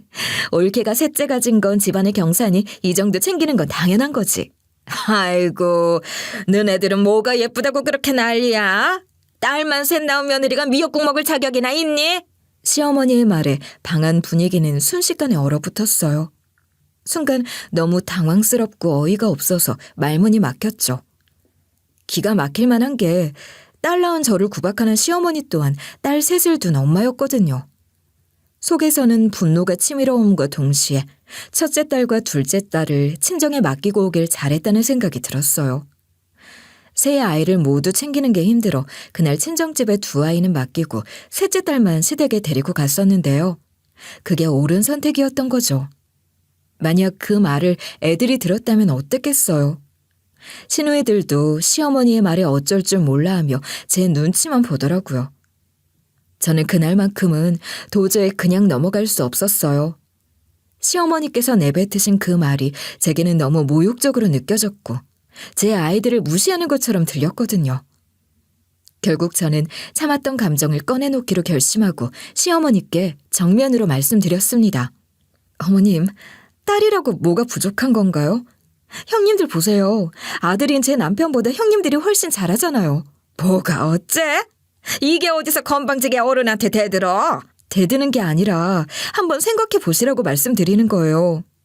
형님들이 어머님 아프실 때 간병도 다 하셨고 도와드릴 때도 아버님보다 더 많이 하셨다고 들었어요. 어머님, 한번 말씀해 보세요. 어머님도 애들 아빠보다 형님들이 어머님한테 잘하는 거 부정하실 수 있으세요? 그 순간 어머님은 제 말을 듣고 당황한 표정을 짓더니 아무 대답도 하지 못하시더라고요. 제가 예상치 못한 반박을 했으니 당황스러우셨겠죠. 방 안은 어색한 침묵 속에 잠시 정적이 흘렀어요. 저는 내심 이제야 제 말이 조금은 통했나 싶었지만 그 기대는 오래가지 않았습니다. 잠깐 머뭇거리시더니 어머님은 결국 다시 아들 이야기를 꺼내셨고 그 말은 또다시 절 벽에 부딪히게 만들었어요. 딸이 아무리 잘해봤자 아들 하나만 못하다. 내 인생에서 가장 행복했던 땐 네 남편 낳았을 때야. 넌 넷째는 나처럼 꼭 아들을 낳아야 한다. 넷째도 아들 못 낳으면 두고 봐. 어머님, 형님들도 듣고 있는데 그런 말씀을. 냅둬. 우리 엄마 저러는 거 한두 해도 아니고. 시누이들의 체념 섞인 목소리에 제가 더 씁쓸해지더라고요. 어머님이 이런 식으로 말씀하신 게 하루 이틀이 아니라는 걸 알면서도 시누이들조차 그걸 당연하게 받아들이고 있다는 게 마음에 걸렸어요. 저만 속이 상하는 게 아니라 형님들도 오랜 시간 이런 말들에 상처를 받았을 거란 생각이 드니 마음이 답답했죠. 대화로 뭔가를 바꿀 수 있으리라는 기대를 품은 제가 오히려 순진했던 걸까요? 어머님의 말씀을 들으면서 속에서 한숨이 절로 나왔습니다. 딸 셋이라는 이유로 그렇게 비난받아야 하는 건가 싶어서요. 그날 저는 아무 말 없이 한숨만 삼켰어요. 더 이상 대화를 이어가는 게 무슨 의미가 있을까 싶더라고요. 어머님 말씀에 상처받은 마음은 컸지만 그저 상황을 넘기고 조용히 넘어가는 수밖에 없었습니다. 어머님은 그 뒤에도 계속 넷째를 낳으라는 말씀을 반복하셨어요. 특히 아들을 꼭 낳아야 한다는 그 집착은 시간이 지나도 전혀 변하지 않더라고요. 처음에는 그냥 흘려들으려고 했지만 매번 이어지는 잔소리에 점점 지치고 힘들어졌어요. 그런데 어머님의 염원이 하늘에 닿은 걸까요? 마침내 넷째 때 아들을 낳게 됐습니다. 넷째 아이를 낳았을 때 어머님의 반응은 딸을 낳았을 때와는 완전 달랐어요. 딸 셋을 낳았을 때는 그리 반기지도 않던 어머님이 아들이 태어나자마자 온갖 칭찬과 웃음으로 절 대하셨거든요. 아들을 낳고 시댁에 아이를 보여드리러 갔는데 그날은 아주 진수성찬을 차려놓으셨더라고요. 딸들을 데려갔을 땐 고생했다는 말도 잘 안 해주셨던 분이 말이죠. 절 앉히시고는 고기 반찬을 밀어주시며 상냥한 말투로 대하시는 모습에 놀라 자빠질 뻔했어요. 아휴, 고생 많았다. 아들 낳느라 힘들었지? 여기 고기 반찬 좀 더 먹어. 너 불고기 좋아한다고 해서 오늘 많이 했다. 웬일로 엄마가 우리 집사람을 챙겨? 손자를 보게 해줬는데 이 정도는 해야지. 넷째 낳느라 애썼다. 그 순간 어머님 말씀에 웃어야 할지 울어야 할지 모르겠더라고요. 물론 좋은 대접을 받는 건 기분 좋은 일이긴 했어요. 하지만 그 이유가 단지 아들을 낳았기 때문이라니 제 마음 한쪽이 묘하게 씁쓸했어요. 왜 딸이 셋일 땐 이런 대접을 못 받았을까 하는 생각이 자꾸 들더라고요. 이렇게 대놓고 차별을 하셔도 되는 건가라는 생각이 들면서도 차마 입 밖으로 내진 않았습니다. 그날 저녁 진수성찬을 앞에 두고도 제 속은 편치 않았어요. 집으로 돌아오는 길에 저는 더 이상 이런 상황을 반복하고 싶지 않다는 생각이 들었어요. 어릴 때는 가족이 많으면 그게 행복의 조건이 될 거라고 믿었지만 현실은 달랐습니다. 애를 낳을 때마다 어머님의 강요와 잔소리를 견뎌야 했고 그 과정에서 느낀 피로감은 이루 말할 수 없었어요. 거기에 아이들을 키우며 점점 현실적인 문제들도 피부로 와닿았죠. 아이들을 키우는 데 드는 비용, 시간, 체력까지. 모든 게 예상했던 것 이상으로 힘들었어요. 그래서 전 집에 도착하자마자 남편과 진지한 대화를 나누기로 결심했어요. 여보, 앉아봐. 진지하게 할 얘기가 있으니까. 뭔데? 갑자기 이렇게 분위기를 잡고. 당신 혹시 정관수술 할 생각 없어? 애도 넷이나 됐고 어머님이 그렇게 바라시던 아들도 낳았잖아. 정관수술? 갑자기 왜 그런 얘기를 꺼내? 아직 젊은데. 젊긴 한데 애 넷이면 충분히 낳을 만큼 낳았잖아. 그리고 솔직히 어머님 때문에 너무 스트레스였어. 아들 하시는 거 내가 얼마나 힘들었는지 몰라? 알아. 엄마가 너무 심하신 건 맞았어. 근데 그래도 이렇게 다 이뤘잖아. 아들 나 아들이고 애들 다 예쁘고 건강하게 크고 있잖아. 당신 말이 맞아. 그러니까 이제 그만해도 될 것 같아. 가정을 꾸리고 육아를 해보니까 애를 키우는 게 얼마나 힘든지 알게 됐어. 돈도 많이 들고 말이야. 그렇긴 하지. 먹는 거, 입는 거 끝이 없더라. 월급이 한순간에 물거품처럼 사라진다니까. 나도 어렸을 땐 애를 많이 낳아서 행복한 가정을 꾸리는 게 꿈이었는데 막상 닥친 현실은 생각보다 다르더라. 이젠 그만해도 되지 않을까? 아이 넷만으로도 이미 북적북적하고 충분히 행복하잖아. 그래, 우리 진짜 대단하다. 남들은 한 명도 안 낳는 세상에 넷이나 낳고 말이야. 당신 말대로 이제 그만해도 되겠어. 내가 병원 알아볼게. 고마워 여보. 당신이 이렇게 이해해줘서 정말 다행이야. 그날 이후 남편은 남성병원에서 정관수술을 알아봤고 마침내 수술 날짜까지 잡게 되었어요. 수술날이 다가오자 걱정이 되더라고요. 간단한 수술이라고는 하지만 남편이 병원에서 수술을 받는 건 처음이었고 혹시라도 무슨 일이 생기면 어쩌나 싶어서 남편과 함께 병원을 찾았어요. 저는 남편이 수술을 하는 동안 수술실 바로 앞 대기실에 앉아서 기다렸어요. 그런데 남편이 수술실에 들어간 지 얼마 되지 않아 안에서 들려오는 소리가 심상치 않았어요. 중간중간 소리 지르는 목소리가 들렸는데 내용은 알 수 없어서 정확히 무슨 일이 벌어지고 있는진 알 수 없었어요. 불안한 마음으로 대체 무슨 일인가 걱정하고 있는데 갑자기 수술실 문이 벌컥 열렸습니다. 문을 열고 나온 사람은 바로 의사 선생님이었어요. 의사 선생님은 얼굴이 잔뜩 일그러져 있었죠. 한눈에 봐도 굉장히 화가 나 보이셨습니다. 저는 순간 너무 놀라서 의사 선생님께 다가가 무슨 일이냐고 물었어요. 선생님, 무슨 일이세요? 안에서 무슨 일이 있었나요? 정말 이런 충격적인 환자는 처음입니다. 제 의사 생활 동안 이런 사람을 만난 적이 없어요. 선생님, 왜 그러세요? 제 남편이 어쩌길래? 아내분 맞으시죠? 환자분이 아내분한테 알리기 싫다면서 수술실에서 난동을 부렸어요. 그게 무슨 소리인지 모르겠어요. 저한테 알리기 싫었다니요? 제 남편이 뭘 알리기 싫었다는 얘기신지 무슨 일이 있었는지 자세히 말씀해 주실 수 있나요?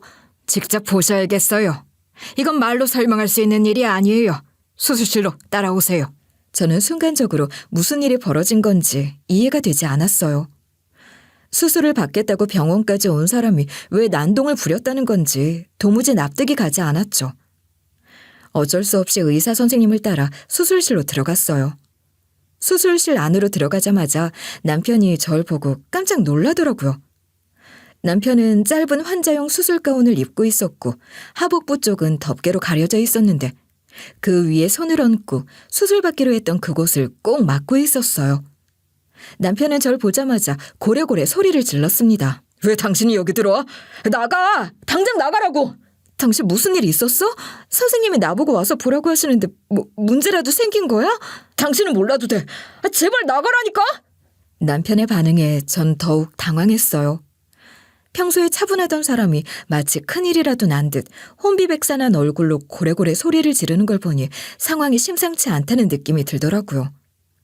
저렇게 날뛰는 데는 분명히 이유가 있을 텐데 그 이유를 알기 전까진 도저히 가만히 있을 수 없었어요. 남편이 그토록 절박한 모습으로 절 쫓아내려는 걸 보니 뭔가 숨기는 게 있는 게 분명하다는 생각이 들었죠. 저도 더 이상 참지 못하고 따져 묻고 싶었지만 그보다 먼저 의사 선생님이 남편에게 다가가 단호하게 말씀하시더라고요. 마치 이 상황을 정리해야겠다 결심이 서신 듯한 모습이었어요. 당신 오지 마. 다가오면 때릴 거야. 웃기시네. 어디 때려보세요. 쉽지 않을 테니까. 내가 당신보다 힘이 약해 보여서 멱살을 잡았나 본데 내가 그걸 제압 못해서 가만히 있었는 줄 알아요? 남편이 의사 선생님의 멱살을 잡았었다니 이건 또 무슨 소리인가 혼란스러워하던 찰나 의사 선생님은 남편의 손을 단호하게 제압하더니 덮개를 젖혀버렸어요. 전 그 광경에 경악해서 손으로 얼굴을 가리고 말았어요. 상황이 너무 충격적이라 손을 떼고 제대로 보기가 무서웠어요. 선생님 뭐 하시는 거예요? 똑바로 보세요. 남편분은 바람을 피우다 병에 걸려왔습니다. 그리고 지금 그 병이 수술에 문제가 된다는 사실에 난동을 부린 거고요. 아니야. 여보, 그런 거 아니야. 그건 그냥 오해야. 뭐라고요? 병? 그리고 바람을 피우다 걸렸다니요? 이게 대체 다 무슨 소리야? 저 물집들 보이시죠? 이건 외부 요인으로 인한 감염입니다. 다른 사람한테 옮겨와야 나타나는 증상이거든요. 간단히 말하면 남편분께서 바람을 피우다 병으로 옮아온 겁니다. 의사의 말이 떨어지는 순간 제 머릿속이 하얘졌어요. 남편이 병을 옮아왔다는 말도 충격이었지만 그것보다도 바람을 피우다 걸렸다는 말이 저를 더 노엽게 만들었어요. 도대체 왜, 어떻게 이런 상황까지 오게 된 건지 도저히 믿기지 않았어요. 수술실 안에 서 있는 제 손은 차갑게 떨렸고 눈앞에 보이는 남편의 얼굴은 낯선 사람처럼 느껴졌습니다. 머릿속이 복잡해지며 이 모든 상황이 현실이 아니라 꿈이었으면 좋겠다는 생각이 들 정도였어요. 저는 간신히 정신을 부여잡고 의사 선생님에게 좀 더 자세하게 설명해달라고 부탁했어요. 의사 선생님은 제가 이해할 수 있도록 차근차근 설명해 주셨죠. 의사 선생님은 수술을 집도하려던 중 수술하려던 부위에서 이상한 물집을 발견했다고 하더라고요. 그 부위는 병에 감염된 것으로 보였고 이 상태에서 수술을 진행하면 감염이 다른 부위로도 번져 합병증이 생길 수 있다고 판단하셨다고 해요. 그래서 수술을 중단해야겠다고 생각했고 남편에게는 병변 부위를 먼저 치료하고 치유된 뒤 다시 수술 날짜를 잡자고 했다고 하더라고요.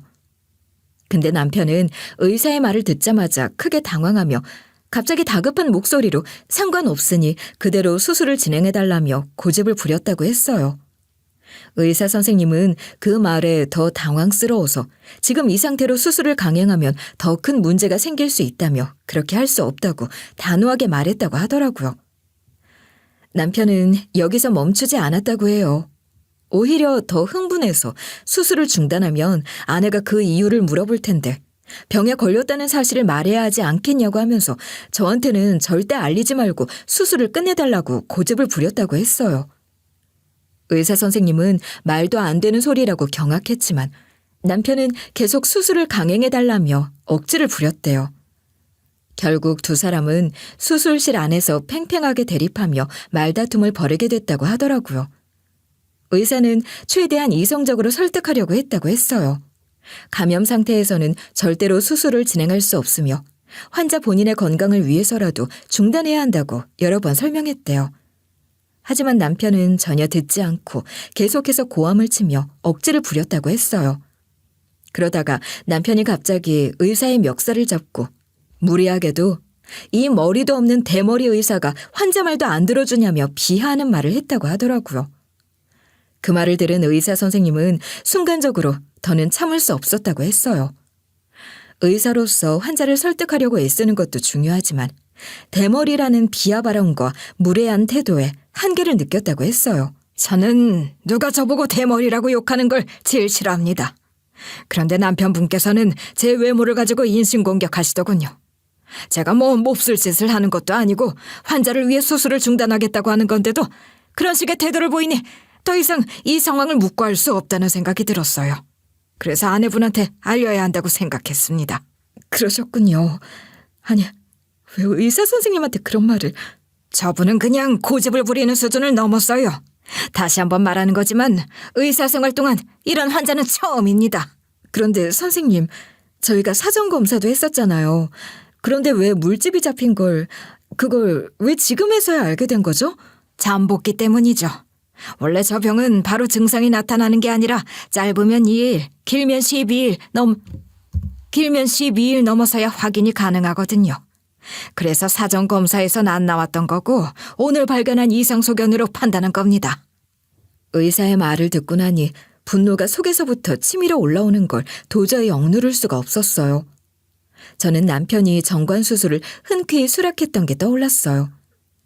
어쩐지 일이 너무 쉽게 풀린다 했더니 애초에 수술을 하겠다고 나선 이유가 혹시 다른 여자와 바람을 피우면서 덜컥 애가 들어설 걱정 없이 마음 편히 딴짓을 하기 위해서가 아니었나 하는 의심까지 들었어요.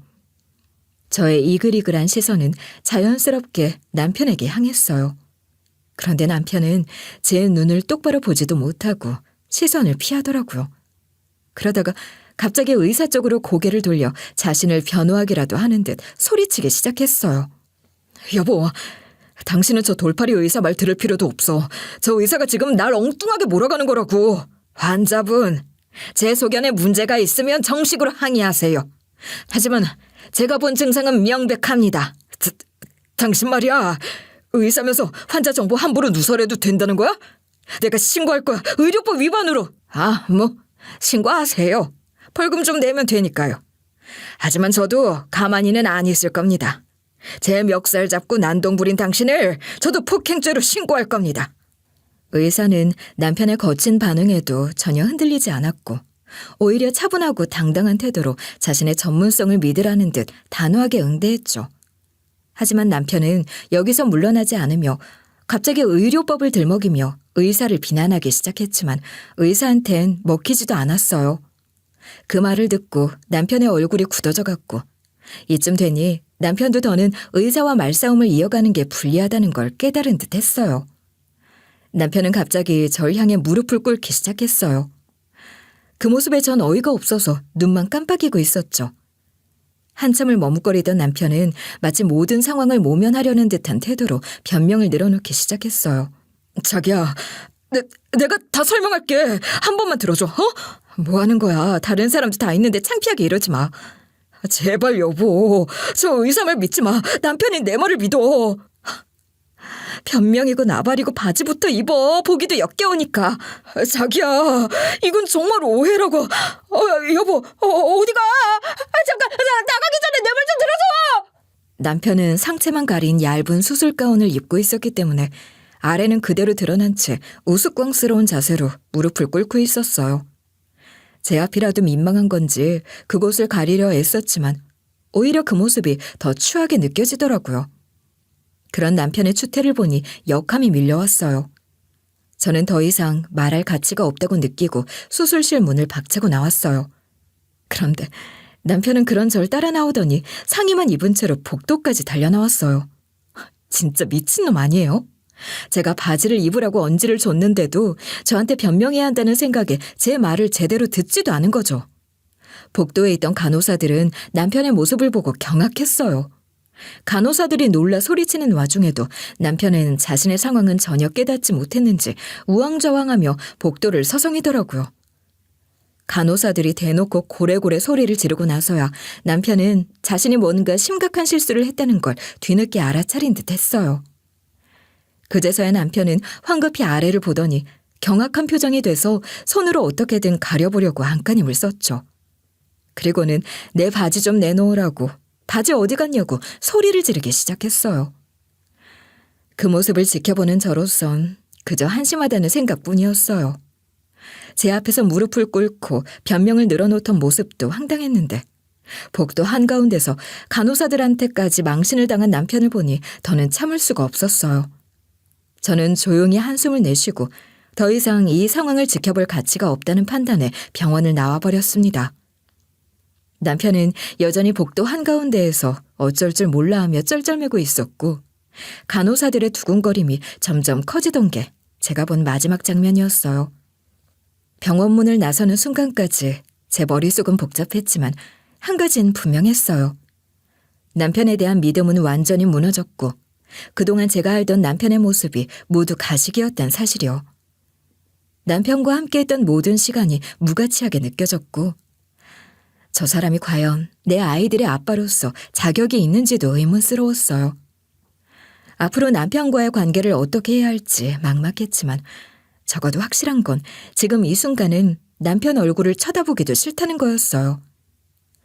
그날 집에 돌아가자마자 저는 머릿속이 너무 복잡해서 애들을 데리고 곧장 친정집으로 향했어요. 집에 돌아올 남편과 마주치고 싶지 않았거든요. 남편과도 더는 대화하고 싶지 않았거든요. 저는 신생아 카시트에 넷째 아이를 앉히고 안전벨트를 채웠어요. 딸들은 차에 타면서 영문 모를 눈빛으로 절 쳐다봤죠. 하지만 눈치 빠른 제 딸들답게 뭔가 엄마인 제 기분이 심상치 않다는 걸 눈치챘는지 시끄러웠던 평소와 달리 얌전하게 앉아만 있더라고요. 저도 운전하는 내내 아무 말 없이 핸들만 붙잡고 있었어요. 그렇게 친정집에 도착했을 때 부모님은 예상치 못한 저의 방문에 깜짝 놀라셨어요. 엄마 아빠의 얼굴을 보자 그 순간까지도 참고 있었던 눈물이 터지고 말았어요. 엄마와 아빠는 당황해서 한참 동안 절 다독이셨지만 전 한동안 아무 말도 할 수 없었어요. 30분 가까이 울기만 했던 것 같아요. 숨을 고르고 진정된 뒤에야 겨우 병원에서 있었던 일을 설명할 수 있었어요. 말을 시작하면서도 목소리가 떨려서 몇 번이나 멈춰야 했어요. 하지만 이야기를 이어갈수록 부모님의 얼굴은 점점 더 굳어졌어요. 제가 모든 상황을 털어놓자 아빠는 벌떡 일어나 노발대발 하셨습니다. 이 망할 놈이 다른 여자랑 놀아나다 그런 것까지 옮겨왔어? 이놈 저 세상으로 보내버릴 테다. 내가 당장 찾아가서 두들겨 패고 올 거야. 여보, 진정해. 일단 우리 딸 몸 상태부터 확인해야지. 만약 옮았으면 어떡하려고 그래? 아니 그럼 그놈이 우리 딸 두고 딴 년이랑 놀아놨는데도 그냥 넘어가라고? 진정해, 여보. 그런 얘기가 아니잖아. 지금 중요한 건 우리 딸이야. 우리 딸도 윤서방한테 옮았을 수도 있으니 내일 병원 가서 바로 검사 받아야지. 아무리 화가 나도 이성적으로 대처해야 돼. 우리 딸 검사부터 한 다음에 사위놈 죽이든 살리든 하자고. 네, 엄마 말이 맞아요. 나도 검사 받고 확인해 볼게요. 근데 정말 너무 속상해요. 어떻게 그 사람이 그럴 수 있지? 괜찮아. 네 잘못은 없으니까 너무 자책하지 마. 기억해. 윤서방이 어떻게 나오든 우리는 네 편에 서줄 테니까 걱정 말고 몸부터 챙기자. 그래. 우선 네 몸 상태부터 확인하자. 내가 화가 너무 나서 앞뒤 안 가리고 있었네. 하지만 그놈은 내가 가만두지 않을 거다. 엄마의 단호하면서도 따뜻한 말에 전 겨우 안정을 찾을 수 있었어요. 부모님이 제 편이라는 사실이 그 순간에는 너무나 큰 위안이 됐어요. 그날 밤 전 애들과 함께 친정집에서 잤습니다. 아무리 생각해도 남편과 한 집에 있는 건 상상조차 할 수 없었어요. 다음 날, 전 병원에 검사를 받으러 갔어요. 잠복기라서 아직 육안으로 알 수는 없으니 검사들을 더 자세히 해야 한다고 했죠. 예상보다 검사는 빨리 끝났지만 결과는 이틀 뒤에 나온다고 했어요. 그렇게 병원에서 검사를 마치고 친정집으로 돌아왔을 때 현관문을 열자마자 충격적인 광경이 눈에 들어왔어요. 거실 한가운데 남편과 시어머니가 무릎을 꿇고 부모님 앞에 있는 거였어요.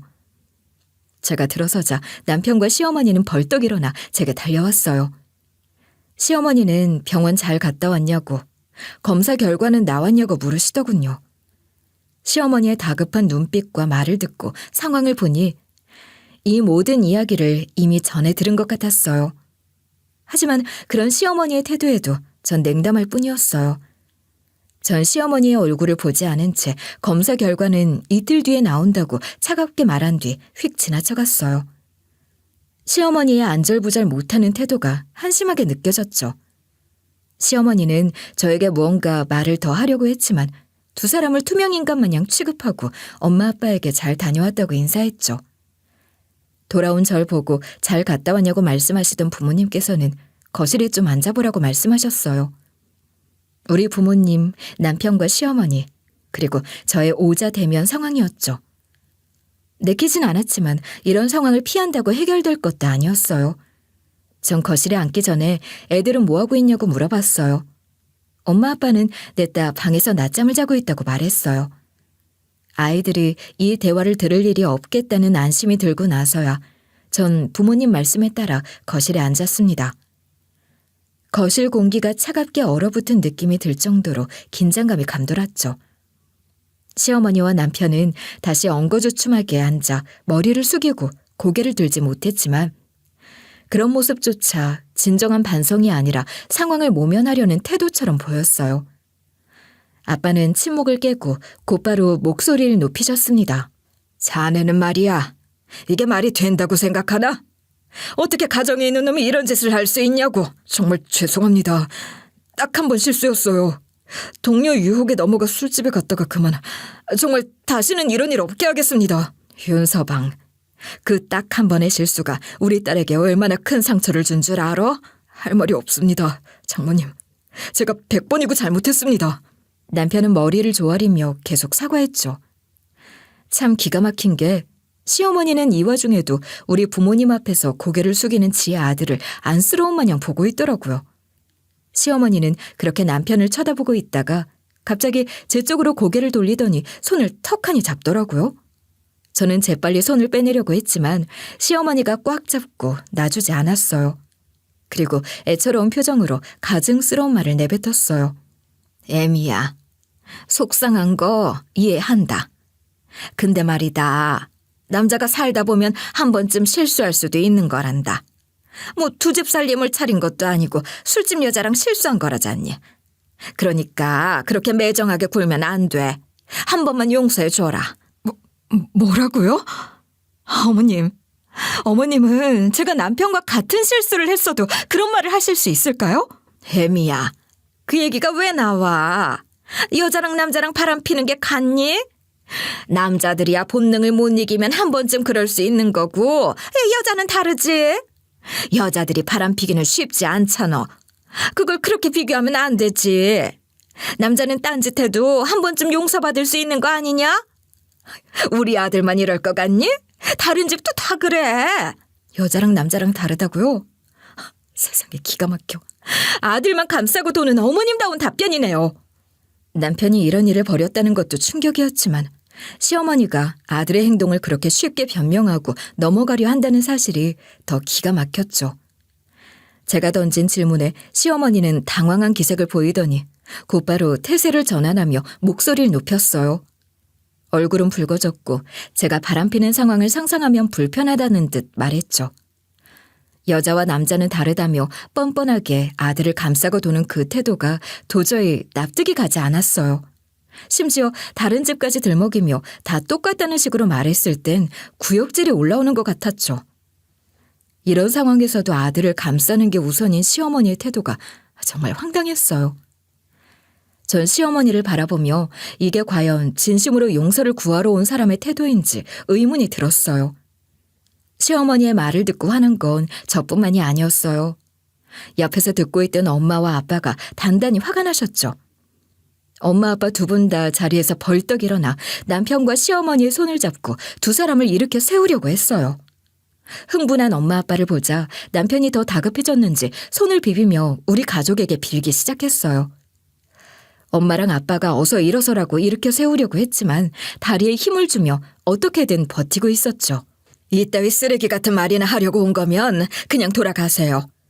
이게 어딜 봐서 용서를 받으러 온 사람의 태도죠?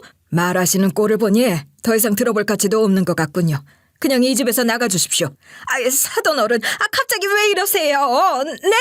당장 일어나시라고요. 둘 다 나한테 당장 맞고 싶습니까?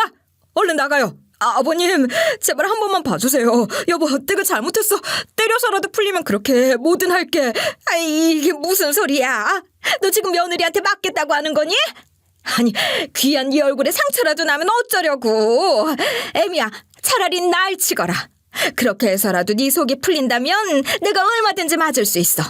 그러니 제발 이번 한 번만 용서해 주거라, 애미야.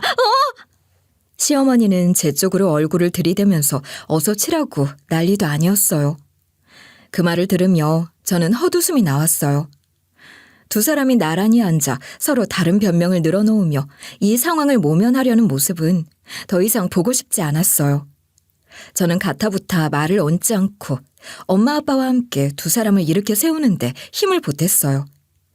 다행히 세 사람이 힘을 합하자 시어머니와 남편을 현관 바깥까지 몰아낼 수 있었어요. 중간에 시어머니와 남편이 안 나가겠다면서 비명 지르고 난동을 부리는 바람에 조금 시간은 걸렸지만 말이죠.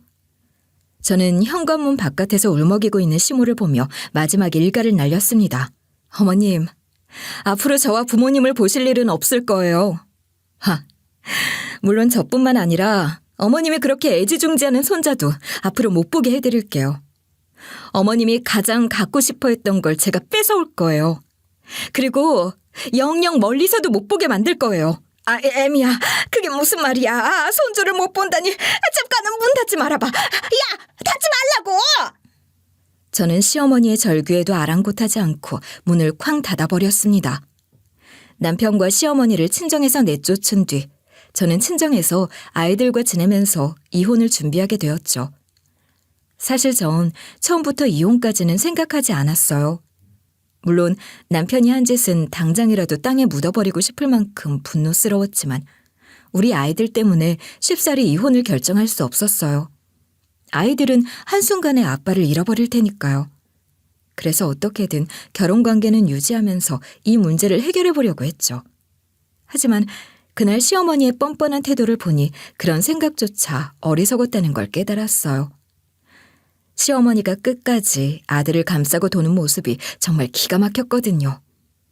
이런 상황에서 아이들에게 어떤 환경을 물려줄지 생각하니 차라리 이혼을 해서라도 그들로부터 아이들을 지키는 게 낫다는 결론에 이르게 된 거예요. 특히 제 딸들을 생각하면 그랬어요. 저 정도로 아들 거리는데 커갈수록 손녀와 손자를 차별할 것은 뻔한 일이었으니까요. 그렇게 남편에게 이혼을 선언했지만 남편은 현실을 쉽사리 받아들이지 않았어요. 절 설득해보겠다면서 친정집을 찾아와서 매달렸죠. 그렇게 하면 제 결심이 흔들릴 거라 믿었나 봐요. 정말이지. 이 사람은 정말 끝까지 자기만 생각하는구나 싶었어요. 남편이 또 찾아왔던 그날도 저는 애들을 엄마가 있는 큰 방에 들여보내고 인터폰 수화기를 든 채 화면을 보고 있었죠.